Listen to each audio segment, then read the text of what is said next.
Bonjour à toutes et à tous et bienvenue pour un nouveau numéro de Metal Missile et Plastic Gun. Aujourd'hui, pour notre plus grand plaisir et en particulier pour celui de Vital D81 et aussi me permettrai-je d'ajouter celui de mon frère Delem Imish, le petit cycle consacré à Winspector va se poursuivre avec une pièce maîtresse, j'ai nommé la Winsquad Deluxe, n'oublions pas. Donc les heureux possesseurs reconnaissent le boitage pétant de Winspector, hein. C'est rouge, c'est gris, c'est dynamique. Des petites photos du héros de Fire de la série. La boîte présente vraiment un bon panel de ce qu'on va trouver à l'intérieur.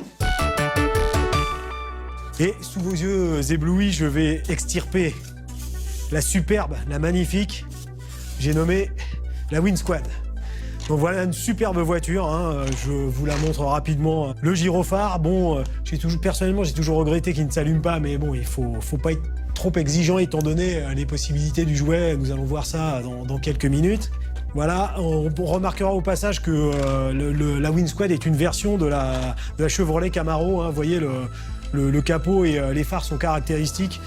Des pneus en caoutchouc, ça aussi c'est suffisamment rare et suffisamment intéressant pour être mentionné. Donc ce jouet date bien de 90 et déjà bon, nous avons des pneus dignes de ce nom avec du caoutchouc, avec marqué Winspector dessus et des jantes resplendissantes comme vous pouvez les voir.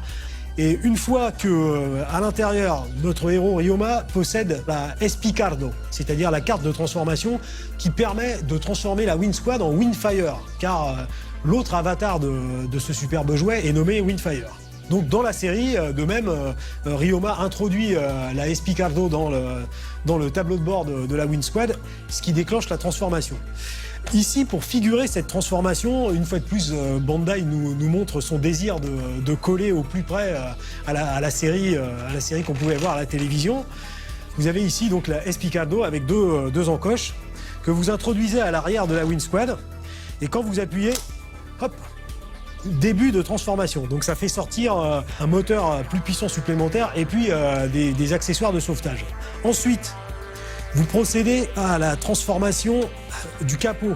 C'est-à-dire que vous décoincez celui-ci, vous faites tourner la calandre de manière à obtenir la calandre de Windfire avec des canons au départ. Vous soulevez le capot et c'est là que il faut faire preuve d'habileté. Vous saisissez le capot rouge de la Windfire. Voilà. Et voilà, c'est du Bandai pur sucre, hein, c'est-à-dire que mécaniquement parlant, c'est superbe. Et voilà, vous recouvrez le capot blanc par le capot rouge. Vous faites rentrer la fixation. Ensuite, une partie que j'apprécie particulièrement, c'est que vous allez chercher dessous pour sortir les côtés latéraux que vous enclenchez. Hop, hop, et voilà.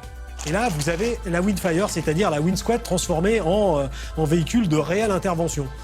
Alors, ce que vous pouvez faire pour finaliser la transformation en question, c'est de faire tourner le petit radar qui tourne, et vous pouvez faire sortir deux petits canons qui, là aussi, doivent envoyer de la mousse pour lutter contre les incendies.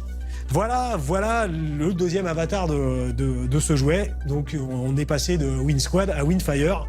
Vous avez ici en doré le sigle de Special Rescue Police Winspector. C'est vraiment une superbe bête. Les yeux, des sortes de réacteurs sur le côté, le sigle de Winspector, la carte. Autre chose, si vous n'avez pas envie de procéder comme ça ou si par malheur vous avez perdu la carte, vous pouvez toujours bien sûr procéder à l'ouverture à ressort qui est inclus, voilà, hop, voilà, qui est sous le véhicule que vous poussez. Et donc ça donne donc le même effet à notre jouet que la S-Picardo.